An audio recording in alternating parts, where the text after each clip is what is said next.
छोटी भाभी, आपने मेरा मायका लौटा दिया। पेड़ पौधे, खेत और घर सब तेजी से पीछे की ओर भाग रहे थे और मेरा मन भी मेरे बचपन की ओर भाग रहा था। अशोक भैया, मैं और विनीत जैसे प्यार से मैं वीनू कहती अपने माँ बाबूजी के साथ बनारस में रहते थे। बाबूजी पोस्ट ऑफिस में बड़ा बाबू थे। माँ एक घरेलू महिला। पुश्तैनी घर था हमारा बनारस में। कमाई तो ज़्यादा नहीं थी बाबूजी की, लेकिन प्रेम बेहिसाब था। तीनों भाई बहन संग संग खेलते बड़े हो रहे थे। बहुत मेहनत से बाबूजी और माँ ने हम तीनों भाई बहन को पढ़ाया लिखाया था। अशोक भैया की नौकरी बैंक में लग गई। अच्छी नौकरी थी, रिश्ते भी बड़े बड़े घरों से आने लगे।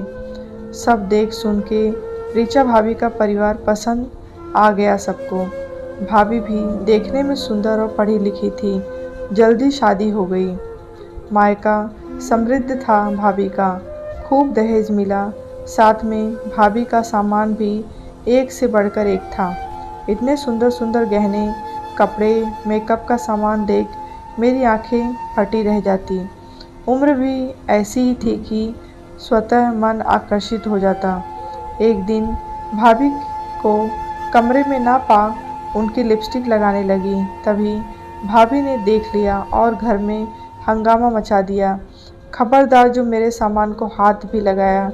कभी देखा भी है ऐसी ब्रांडेड मेकअप के सामान को? आंखें दिखाती भाभी मुझ पे बरस पड़ी और माँ ने अपनी कसम दे मुझे चुप करा दिया। उम्मीद थी अशोक भैया शायद भाभी को कुछ कहें, पर बड़े घर की बीवी और दहेज के सामान ने उनकी बुद्धि बदल दी थी। वो भी आए और मुझे ही डांट कर चले गए और अपमानित होकर भी मैं चुप लगा बैठी रही। घर में आने वाले समय को शायद बाबूजी ने भांप लिया था और जल्दी मेरी शादी नवीन से हो गई।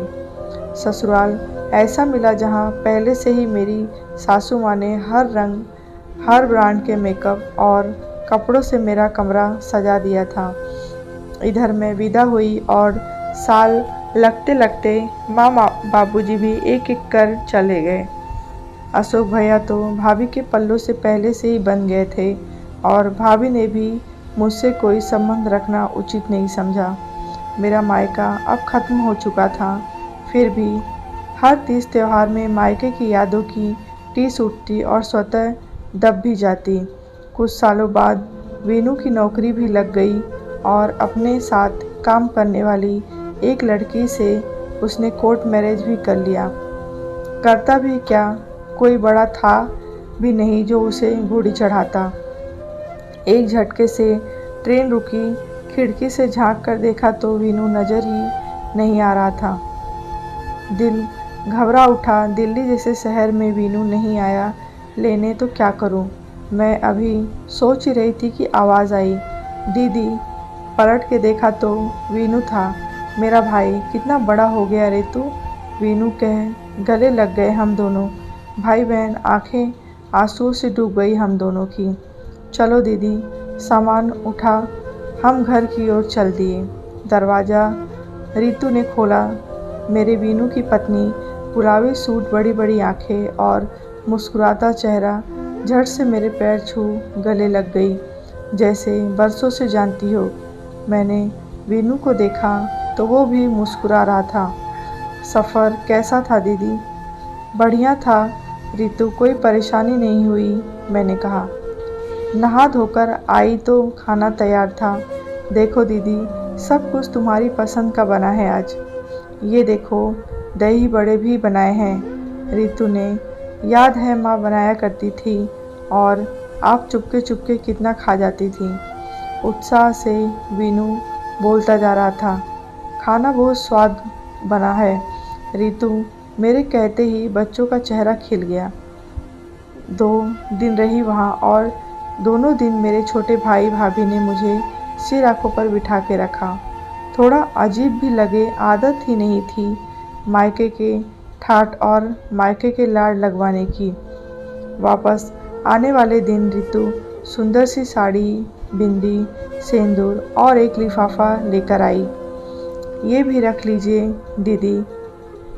नहीं नहीं, इसकी क्या ज़रूरत है रितु? क्यों नहीं दीदी, अगर माँ जी होती तो आपको देती ना, फिर भी आप मना करती क्या? ये तो आपका हक है, तो हक तो लीजिए दीदी। अपनी छोटी भाभी के मुंह से यह सब सुनकर आंखें बरस पड़ी। सच कहा रितु ने, ये तो मेरा हक है, ज़रूर लूँगी। और दोनों नंद भाभी गले लग रो पड़ी। हमें देख वीनू की आंखें भी भर आई।